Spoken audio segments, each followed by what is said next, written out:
नमस्कार दोस्तों and welcome to जी चिल्स। तो दोस्तों बार बार फेल होने के बावजूद तालिबान ने अमेरिकी ब्लैक हॉक हेलीकॉप्टर उड़ाकर ये दिखा दिया है कि उसके पास न केवल अमेरिकी हथियारों की मेंटेनेंस और मरम्मत करने की क्षमता है, बल्कि उन्हें सफलतापूर्वक चलाने की पूरी ट्रेनिंग और जानकारी भी मौजूद है। तालिबान ने इन हथियारों का इस्तेमाल अपनी सैन्य शक्ति को मजबूत करने में किया है और साथ ही अपने सहयोगियों को बेचा भी है। ब्लैक हॉक हेलीकॉप्टरों का मामला इसका एक उदाहरण है, जिसे तालिबान ने उड़ाने की कोशिश की। हालांकि शुरुआत में उन्हें कुछ विफलताओं का सामना करना पड़ा, लेकिन फिर बार बार कई प्रयासों के बाद तालिबान ने इन हेलीकॉप्टरों को सफलतापूर्वक उड़ाने का दावा कर दिया। 2021 की एक रिपोर्ट के अनुसार इन हथियारों की उपलब्धता ने तालिबान को विश्व में 85% देशों से अधिक ब्लैक हॉक हेलीकॉप्टरों का मालिक बना दिया। ब्लैक हॉक्स जैसे कॉम्प्लेक्स हेलीकॉप्टर को अपने पास रखना एक बात है, लेकिन उनका मेंटेनेंस और पायलटिंग करना एक अलग बात है। आपको बता दें दोस्तों कि ब्लैक हॉक हेलीकॉप्टर का इस्तेमाल ओसामा बिन लादेन को मारने के मिशन, जिसे ऑपरेशन नेपट्यून स्पीयर के नाम से जाना जाता है, उसमें इसकी खासियतों की वजह से किया गया था। ये मिशन 2 मई 2011 को पाकिस्तान के एबटाबाद में हुआ था। इस हेलीकॉप्टर ने अपने लो नॉइज और स्टेल्थ फीचर के कारण पाकिस्तानी सेना को पूरी तरह से चकमा दे दिया था। ब्लैक हॉक की वर्सेटैलिटी, रिलायबिलिटी और स्पेशल ऑपरेशंस के लिए इसकी खास डिजाइन के कारण इसे चुना गया था। इस हेलीकॉप्टर को खास तौर पर नाइट ऑपरेशंस और स्टेल्थ मिशन के लिए डिजाइन किया गया है, जिससे ये दुश्मन के रडार से बच सके। इस मिशन की सफलता ने दुनिया भर में ब्लैक हॉक हेलीकॉप्टरों की क्षमता और अमेरिकी स्पेशल ऑपरेशंस की दक्षता को और भी प्रमाणित कर दिया। ब्लैक हॉक्स का मेंटेनेंस करना विशेष रूप से बेहद कठिन होता है। तालिबान के पास मौजूद इन सभी अमेरिकी हेलीकॉप्टरों का मेंटेनेंस अमेरिका करता नहीं है, इसलिए तालिबान को ये सब खुद से समझना होगा। लेकिन अगर मेंटेनेंस और पायलटिंग में जरा भी इधर उधर हुई तो फिर ये उड़ता हुआ ताबूत साबित होगा। इन हथियारों का सही ढंग से उपयोग कर पाना आसान नहीं है। खराब मेंटेनेंस, अपर्याप्त ट्रेनिंग और ऑपरेशनल एरर्स ने इन हथियारों के इस्तेमाल को और भी मुश्किल बना दिया है। ये समस्या विशेष रूप से भारी और जटिल अमेरिकी हथियारों के लिए सच है, जिन्हें बिना उचित मेंटेनेंस के लंबे समय तक इस्तेमाल में नहीं लिया जा सकता।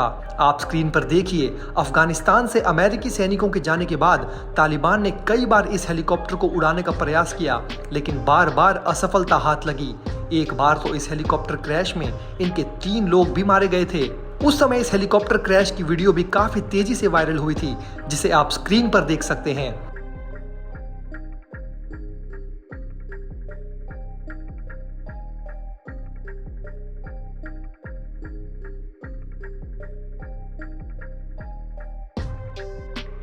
बहुत कम ऐसी परिस्थितियां होती हैं जिनमें एक हेलीकॉप्टर पूरी तरह से अनियंत्रित हो जाए।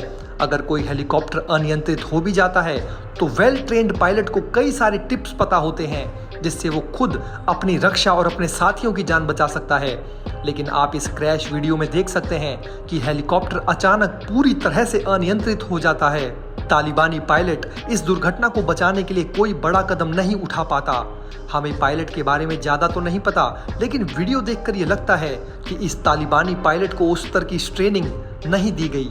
एक अयोग्य पायलट को ब्लैक हॉक की ड्राइवर सीट पर बैठाना उतना ही खतरनाक है जितना कि एक टॉडलर को फॉर्मूला 1 रेस कार के पीछे बैठा देना है।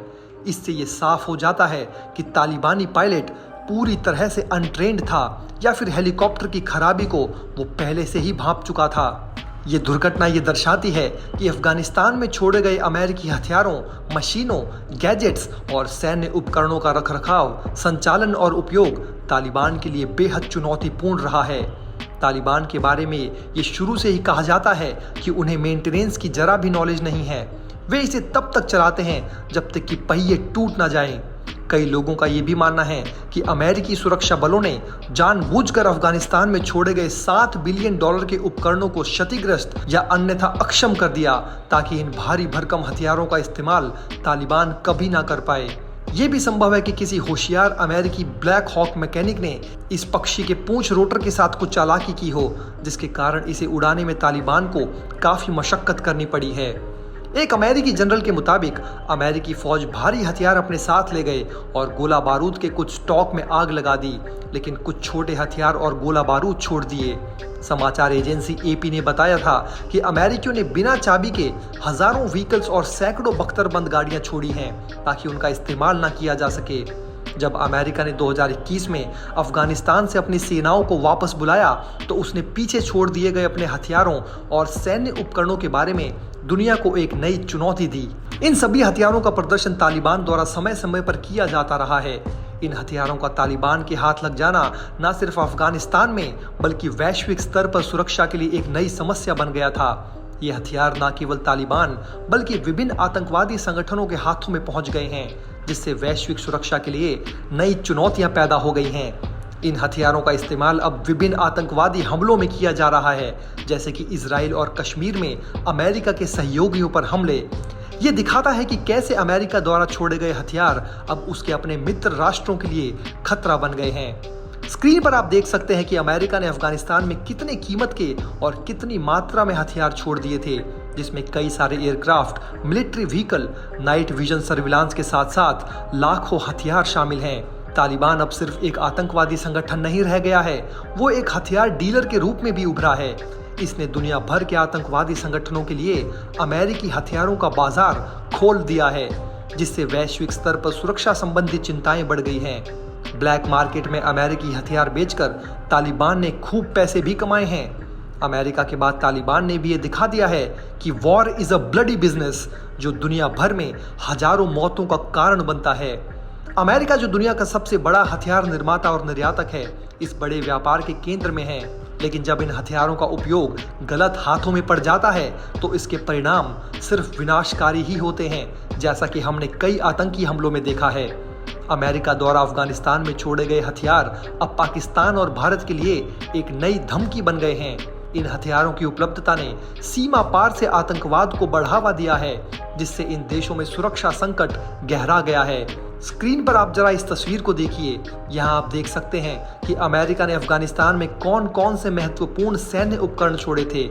इसमें H-60 black hawks, scout attack helicopter, US humvees, scan eagle military drones, M16 assault rifles, M4 carbine और नाइट विजन गॉगल डिवाइसेस शामिल हैं। स्कैन ईगल जैसे ड्रोन्स निगरानी और टोही मिशनों के लिए उपयोग हो सकते हैं। नाइट विजन डिवाइसेस उन्हें रात्रि ऑपरेशंस में एक बढ़त प्रदान कर सकते हैं। स्क्रीन पर इस तस्वीर में आप देख सकते हैं कि अफगानिस्तान में छोड़े गए अमेरिकी निर्मित हथियार कैसे कश्मीर और इजराइल में आतंक मचा रहे हैं। कश्मीर में आतंकवादियों द्वारा US made M16 assault rifles, M4 carbine और स्टील कोर बुलेट्स का इस्तेमाल हो रहा है।